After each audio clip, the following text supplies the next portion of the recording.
Muchas gracias, Sergio Vitar. Excelente el análisis de las 10 lecciones y los desafíos que se están acumulando, viejos y nuevos, y que plantean importantes challenges, desafíos a la democracia. Sean mis primeras palabras de agradecimiento a International IDEA y a la Fundación Fernando Henrique Cardoso y a todos los presentes que muestran su interés en el tema y obviamente que están aquí para escuchar al presidente Cardoso. Voy a limitarme a estos agradecimientos y no a decir muchas más cosas de introducción que se me ocurre son pertinentes. Por ejemplo, el hecho de que estar en la mesa con Fernando Henrique Cardoso y Sergio Vitar es el dream team de mi vida, porque estos son las dos personas que combinan las calidades que yo quisiera aprender cómo hacerme un pequeño seguidor de estos afanes para pensar y actuar al mismo tiempo. Pero no tengo tanto tiempo, entonces voy a tratar de proceder. Primero, enfatizar, después de la muy buena introducción de Sergio, que el asunto central de este proyecto ha sido contestar la pregunta ¿qué hemos aprendido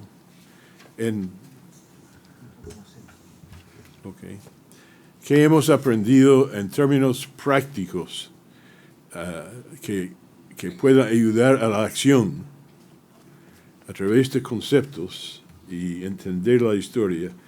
¿Qué hemos aprendido sobre cómo se puede construir y sostener gobernanza democrática en condiciones donde no existe? Quizás ha existido en el pasado, pero se ha perdido, o quizás no se ha conseguido. O sea, gobernanza democrática en el sentido de un sistema basado en la participación política de todo el público, canalizando su participación a través de elecciones libres, limpias, fiel a la opinión pública, con pesos y balances suficientes para evitar que el Ejecutivo, aunque elegido por el público, puede tomar decisiones sin tomar en cuenta las actitudes del público y actuar como un dictador democráticamente elegido, del cual hemos tenido varios ejemplos. También crear o fortalecer instituciones y hábitos de conducta que apoyan a este proceso de gobernanza democrática y proteger especialmente las libertades de discurso, de asociación, de formar sindicatos, partidos políticos, organismos de sociedad civil, con la posibilidad de tener una amplia participación en la vida pública de ese país.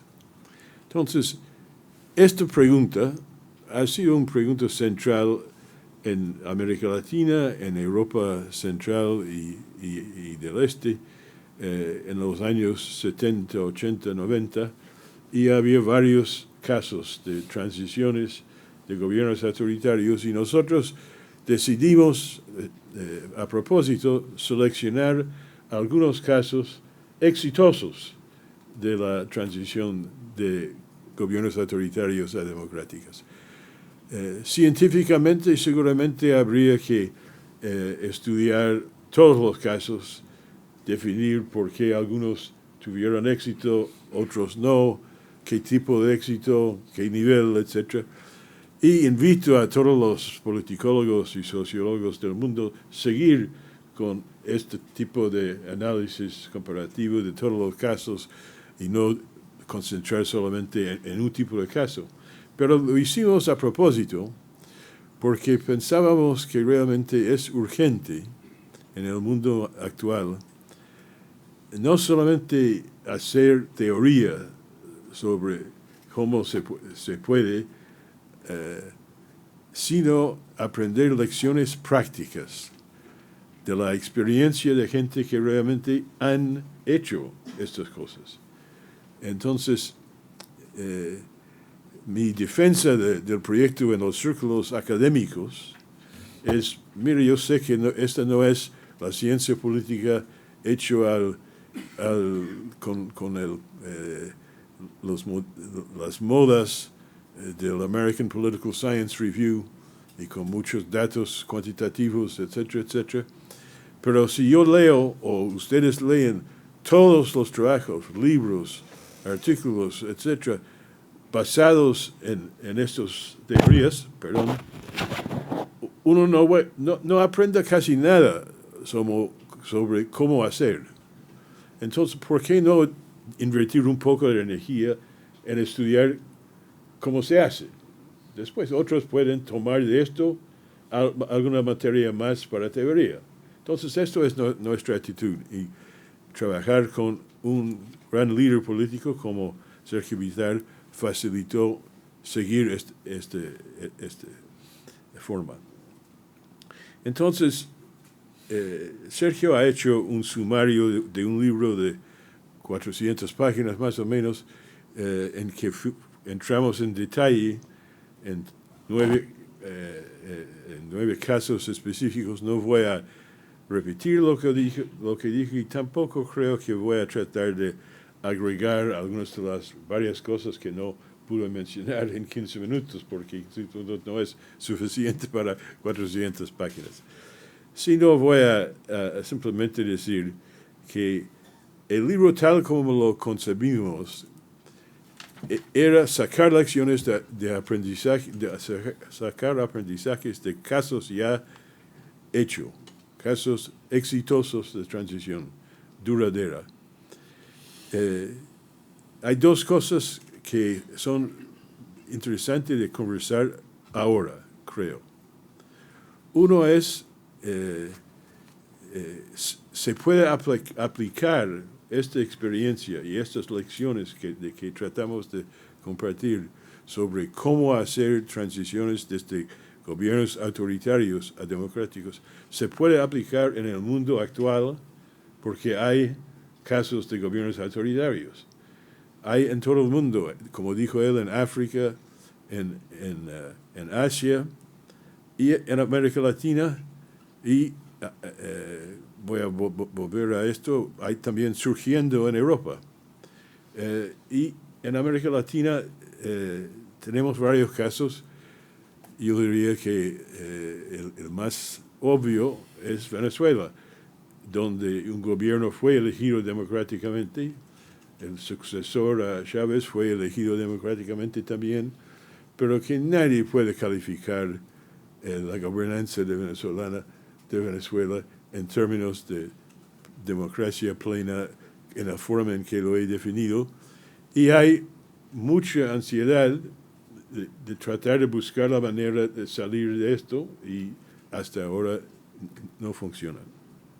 Entonces, la otra cosa es tomar cuenta que en los años desde que comenzamos este proyecto, otra preocupación ha salido tan importante o en algunos casos más importante, y es cómo preservar democracias con todas estas características frente a amenazas sutiles o no tan sutiles en distintos países del mundo, incluyendo algunos de los con más historia de gobernanza democrática. Hay varios casos de estos. Sería llover sobre la mojada, creo que es la expresión, si yo diría algo sobre el caso brasileño en presencia de tantas personas en la mesa y en el público que saben tanto más que yo sobre Brasil. Pero sí podría decir algo sobre Estados Unidos, que es un país que todos hemos considerado un país de gobernanza democrática, pero en que hay amenazas reales de varios tipos que voy a mencionar rápidamente, atacando las bases de la gobernanza democrática norteamericana. Entonces, ¿se puede aprender algo de este tipo de trabajo para este nuevo problema? Creo que sí, y voy a tratar de lanzar una conversación señalando algunos puntos. Primero, en cuanto a Venezuela, yo podría dictar una conferencia demasiado larga sobre esto, porque he estado trabajando en cooperación con un grupo en la Universidad Católica Andrés Bello en Venezuela sobre este asunto. Lo que me ha impresionado realmente es que yo diría, o casi todos, o quizás todas las lecciones más importantes que hemos señalado en el libro aplican tal cual a la situación en Venezuela. Sergio mencionó, por ejemplo, que la importancia de que la oposición democrática al gobierno autoritario concentra en unificarse, en sublimar las diferencias, ambiciones personales y discrepancias políticos y ideológicos para concentrar en el problema más importante y no tratar de resolver todos los problemas del mundo ahora, sino mantener la concentración, el foco sobre la gran diferencia entre ser gobernado como está gobernado ahora Venezuela y gobernarlo bajo un sistema democrático. Es tan fácil de entender este concepto, es mucho más difícil ponerlo en práctica. Y en Venezuela no ha sido puesto en práctica. Ha habido divisiones en la oposición durante todo este proceso y siguen, yo digo, con más unidad por varias razones, pero todavía tratando de resolver problemas que no se puede resolver antes de la etapa próxima del proceso. Recuerdo que Ricardo Lagos nos contó en nuestra entrevista que él había ido a España para conversar con Felipe González sobre la estrategia de la oposición para acabar con Pinochet y poniendo varias ideas y que Felipe González le contestó: mire, Ricardo, con esas ideas y esta estrategia, garantizado ser profesor universitario por toda la vida. Eso no funciona así. Ustedes están en un pozo. Y mientras están en el pozo, no tienen posibilidad de cambiar el mundo. Hay que concentrar ahora en cómo salir del pozo. Y hay varias cosas que podemos conversar sobre cómo salir del pozo. Y eso es, tú debes estar hablando conmigo esta pregunta porque es pregunta fundamental. Entonces, esto se ve en Venezuela en relación a la unidad de la oposición. También aprendimos en nuestros casos, y Sergio mencionó brevemente, que líderes políticos de distintos antecedentes políticos, de distintas actitudes y formaciones profesionales, pero todos coincidieron en estos casos en entender que para llegar al objetivo tenían que poner al lado los que con mucha impaciencia querían lograr todos los objetivos de una vez y concentrar en hacer los pasos posibles, aún concediendo cosas específicas al gobierno autoritario para tener más libertad de acción y más posibilidad de ganar fuerza. Elecciones directas en Brasil fue un ejemplo de esta tensión.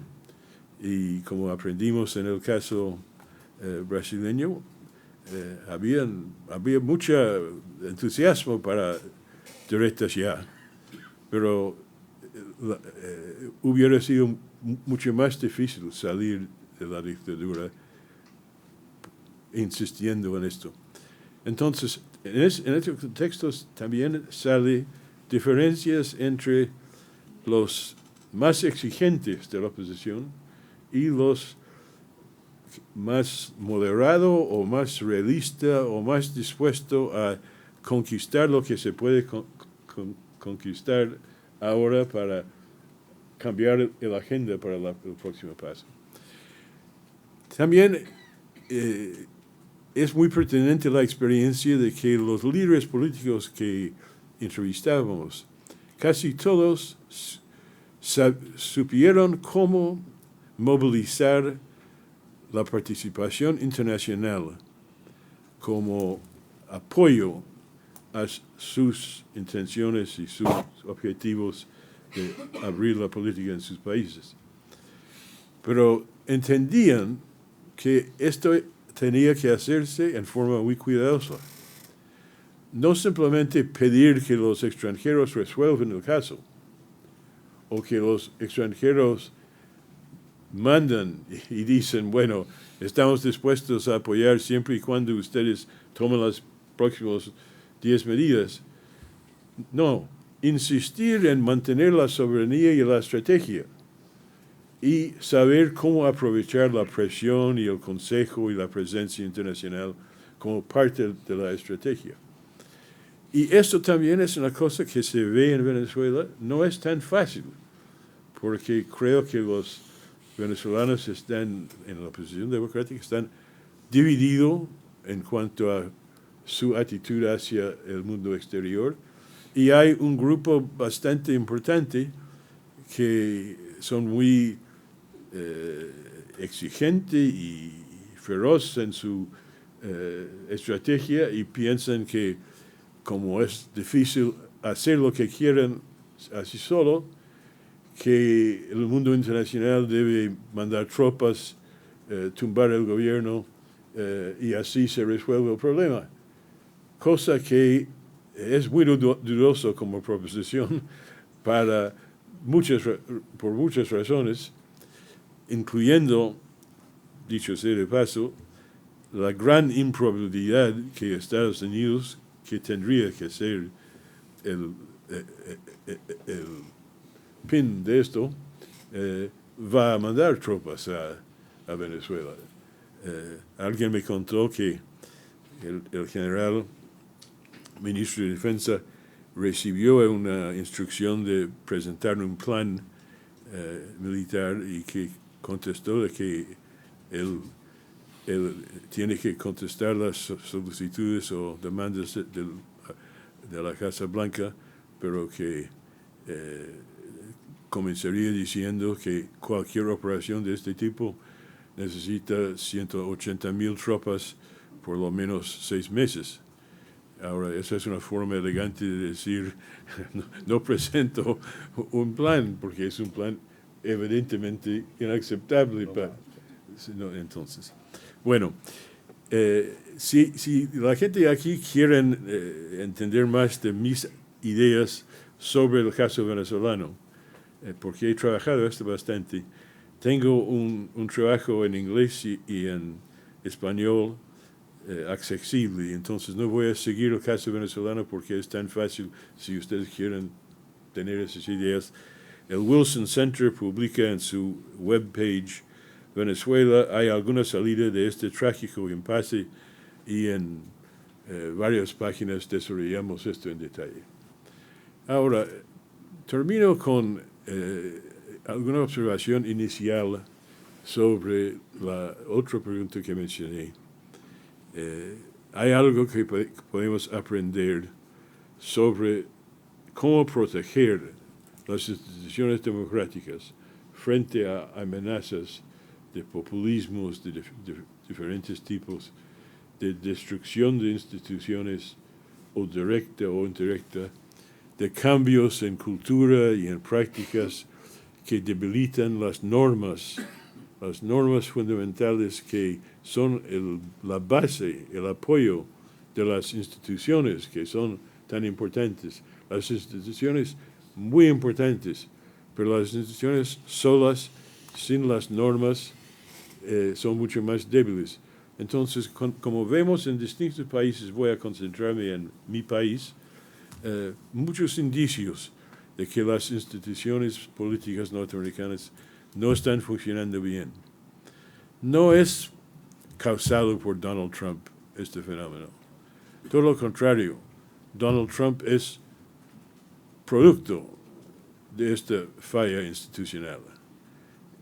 Es por debilidades del sistema político norteamericano de los últimos 25, 30 años que abrió el espacio para un político con sus características.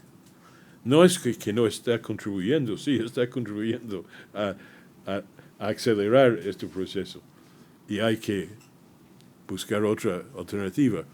Pero para tratar de combatir estas tendencias hay que comenzar primero entendiendo que es una cosa sencilla que un loco entró por razones accidentales la presidencia, entonces solo hay que quitarlo, porque no es así de fácil.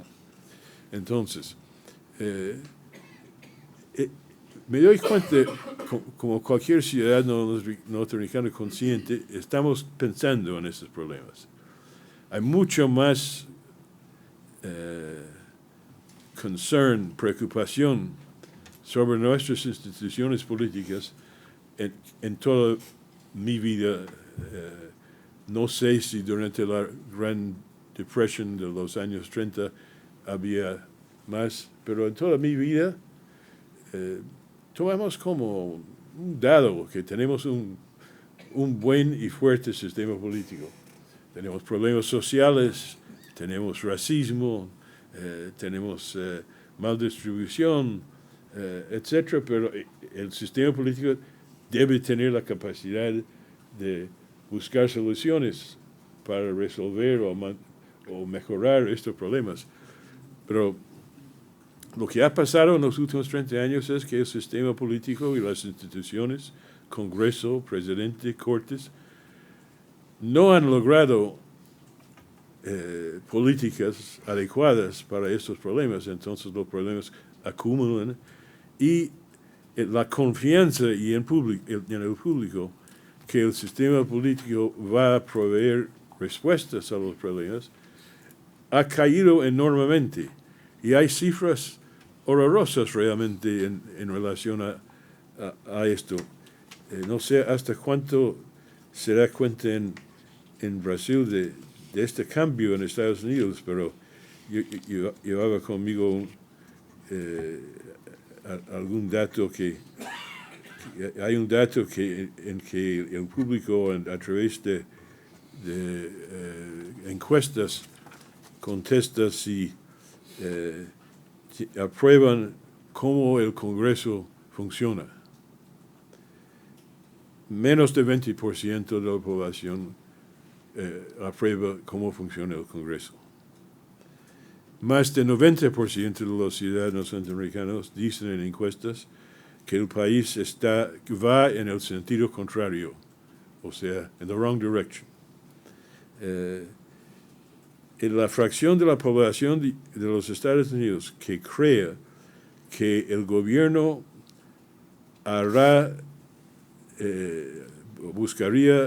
buscará la respuesta adecuada la mayor parte del tiempo, no todo el tiempo, la mayor parte del tiempo, fue 76% en 1964, fue 13% en 2016 y creo que es menos de ahora.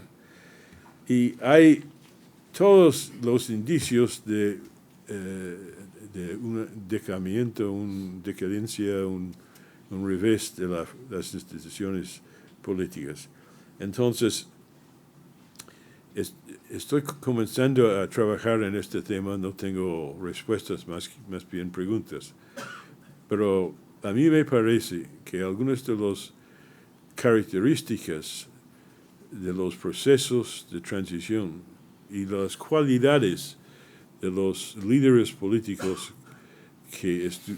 con que hicimos entrevistas, el presidente Cardoso, el presidente Cedillo, Elwin y Lagos, de Klerk, Maciejewski y Kwasniewski en Polonia,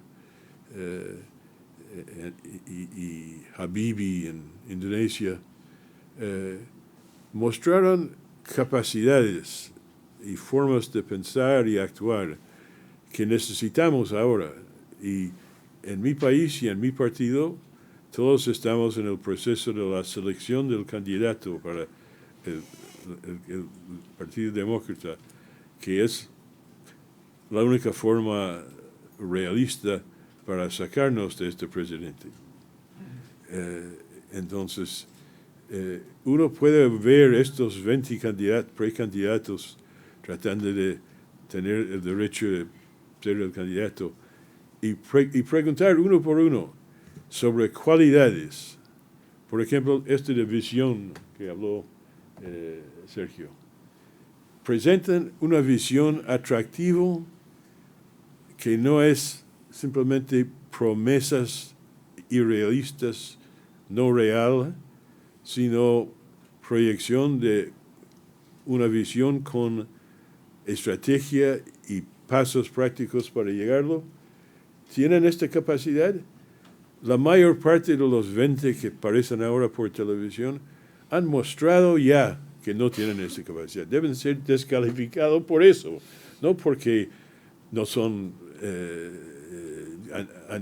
no han tomado una posición X sobre un problema específico, sino que no tienen una de las cualidades más importantes para poder cumplir su función. Entonces hay varios otros, quizás voy a escribir algo sobre esto en las próximas semanas y si me permiten quisiera enviar esto a la Fundación para que divulguen a quienes quieran ver estas ideas desarrolladas. Pero me parece que es un buen tema para la Fundación Cardoso y para International IDEA y para otras entidades, realmente tratar de concentrar en definir cuáles son los pasos, las estrategias y las cualidades individuales de los participantes que se requiere para defender las instituciones democráticas bajo presión.